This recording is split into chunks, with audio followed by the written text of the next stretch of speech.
இது ஃபர்ஸ்ட் மலேசியாவின் செய்திகள் உங்களுக்காக.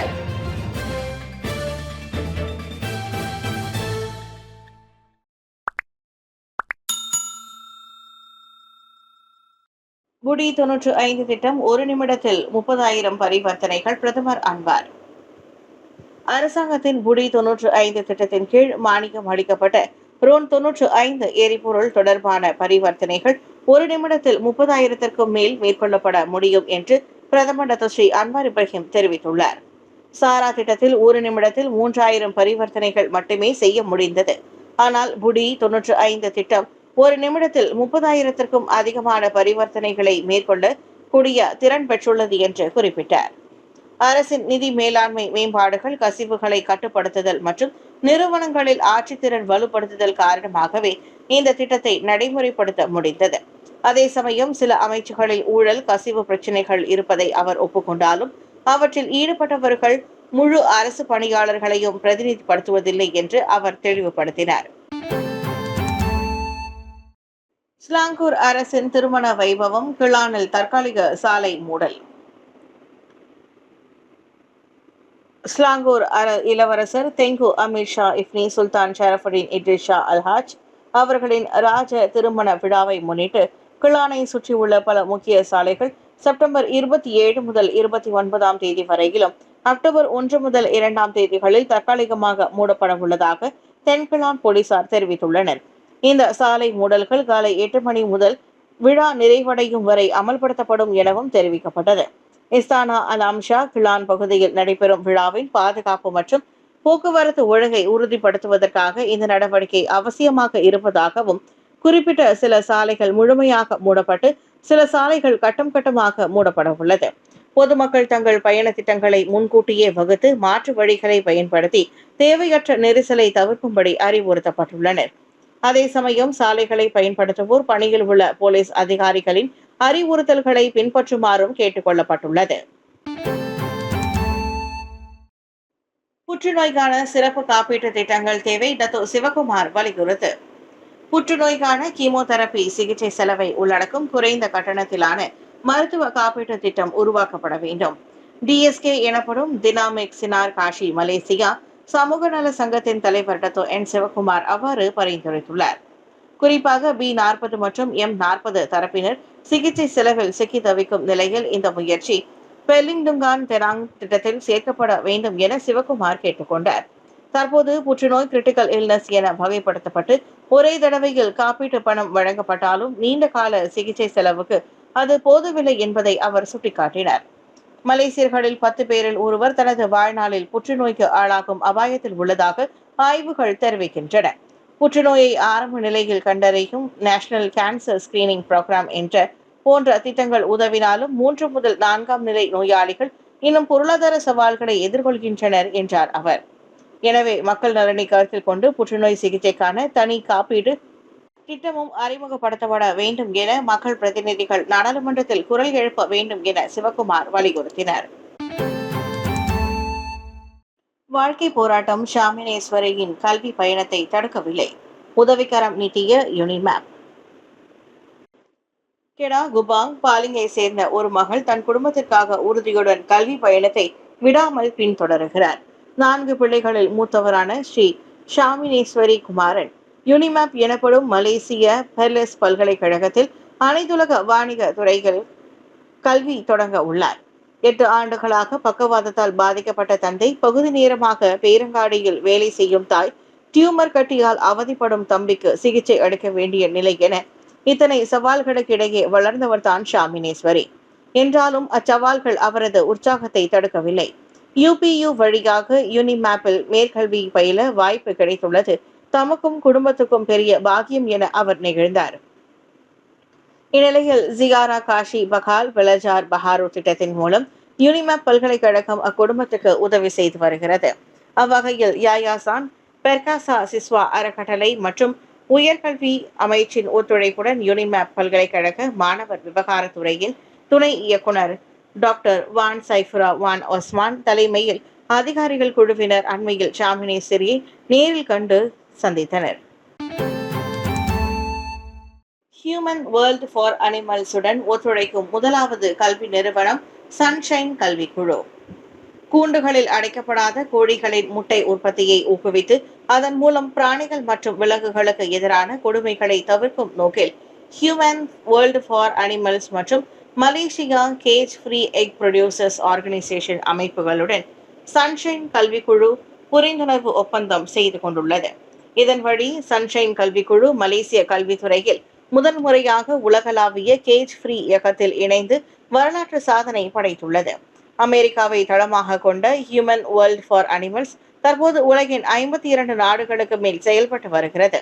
இந்நிலையில் அவ்வகையில் அண்மையில் நடைபெற்ற MOU மற்றும் பெருநிறுவன ஊக்கி ஆய்வரங்கில் சன்ஷைன் கல்விக்குழுவின் நிறுவனர் மற்றும் நிர்வாக இயக்குநரான டாக்டர் RV ஷியாம் பிரசாத் விருந்தினராக பங்கேற்று கலந்துரையாடினார்.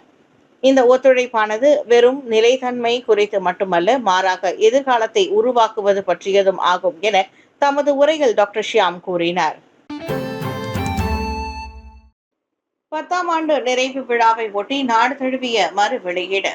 திரையரங்குகளுக்கு திரும்பும் ஜகாட்.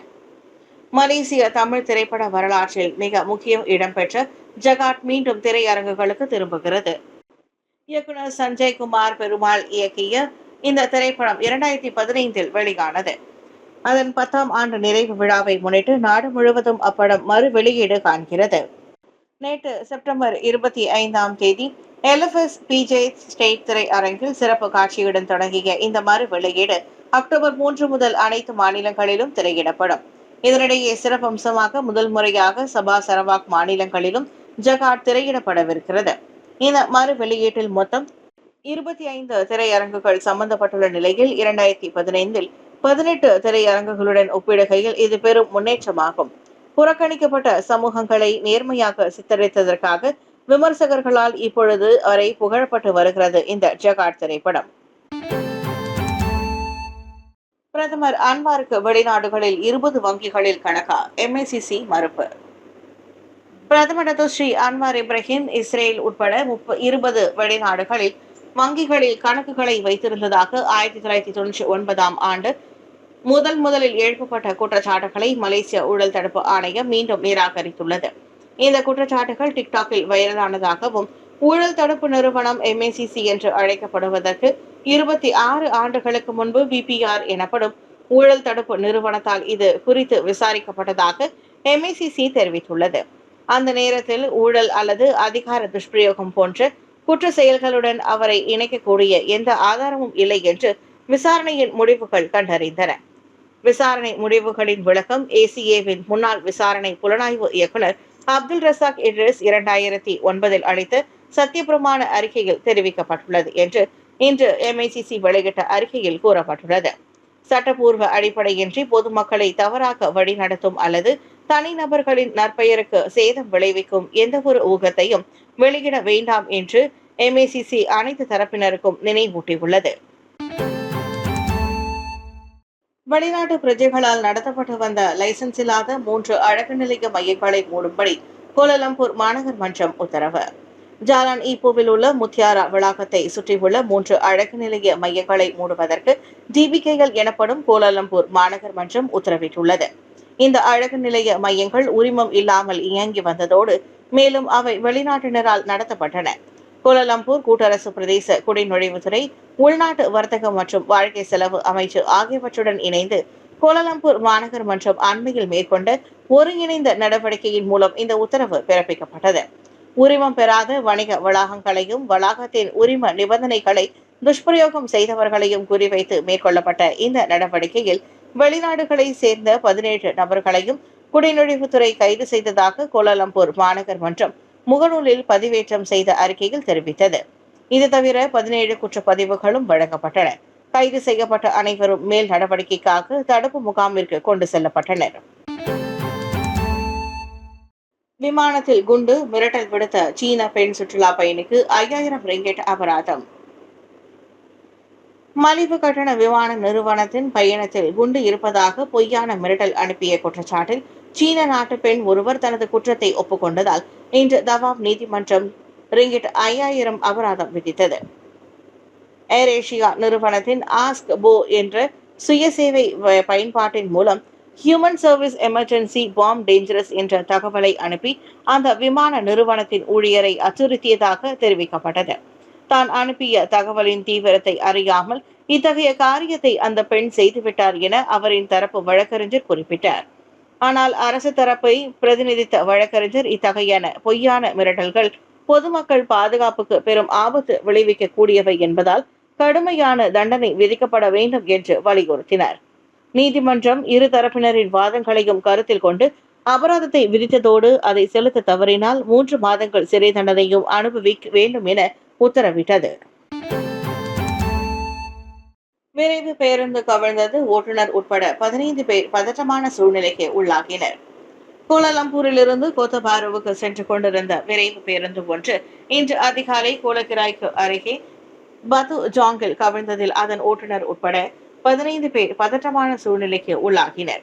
இச்சம்பவத்தில் காயமடைந்த பேருந்து ஓட்டுநருடன் இதர தனிப்பட்ட 3 கோலக்கிராயில் உள்ள சுல்தான் இஸ்மாயில் பெட்ரா மருத்துவமனையில் சிகிச்சை பெற்று வருகின்றனர். விடியற் காலை 5:30 மணியளவில் இந்த விபத்து குறித்து தங்களுக்கு தகவல் கிடைக்கப்பெற்றதை தொடர்ந்து உடனடியாக சம்பவம் நிகழ்ந்த இடத்திற்கு கோலக்கிராய் மற்றும் சுங்கை டுரியான் தீயணைப்பு நிலையங்களை சேர்ந்த 13 தீயணைப்பு வீரர்கள் அனுப்பி வைக்கப்பட்டதாக கோலக்கிராயில் தீயணைப்பு நிலைய அதிகாரி நிக்பா தெரிவித்தார். அந்த விரைவு பேருந்து கட்டுப்பாட்டை இழந்து பின்னர் கவிழ்ந்ததாக கூறப்படுகிறது.